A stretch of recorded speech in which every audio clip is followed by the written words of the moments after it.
choisi le journal de Virginia Woolf parce que dans ce recueil, tout fourmille d'indications concernant le roman qu'elle écrit ou le roman qu'elle pense écrire ou ses critiques.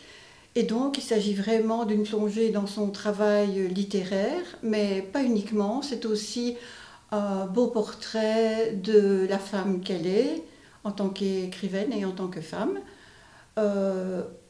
Avec sa sensibilité exacerbée, on découvre énormément de détails concernant la condition féminine, le temps qui passe, toutes ses relations sociales, ses relations amicales.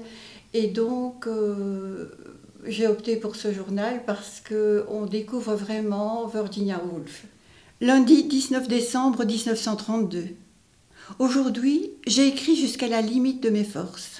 Dieu soit loué, je puis m'arrêter et me plonger dans la fraîcheur et les collines, et laisser les roues qui tournent dans ma tête se refroidir, ralentir, puis s'arrêter tout à fait. Je vais reprendre Flush pour me détendre.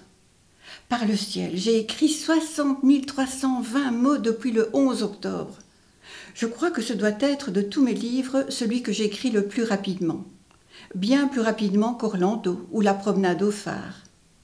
Il est vrai que ces 60 000 mots doivent être passés au laminoir et réduits à 30 000 ou 40 000. Il va me falloir bûcher sérieusement. Peu importe, j'ai tracé les contours et pour le reste, fixé la forme. Pour la première fois, je me dis « Attention à ne pas courir de risques en traversant la rue, jusqu'à ce que le livre soit fini. »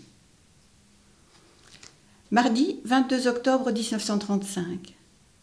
Me voilà de nouveau en retard avec Année, à cause de mon penchant maudit pour la conversation.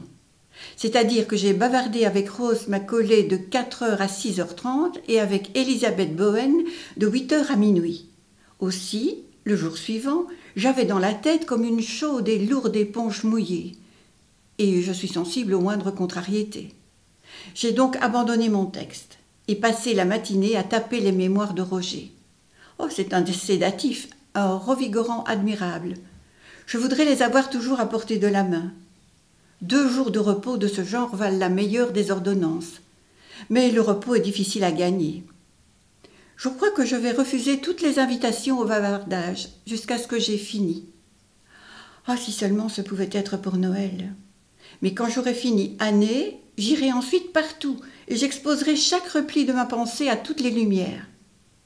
Cela dit, chaque jour de cette semaine, je devrais parler. Mais c'est dans ma propre chambre que je suis, je crois, le plus heureuse.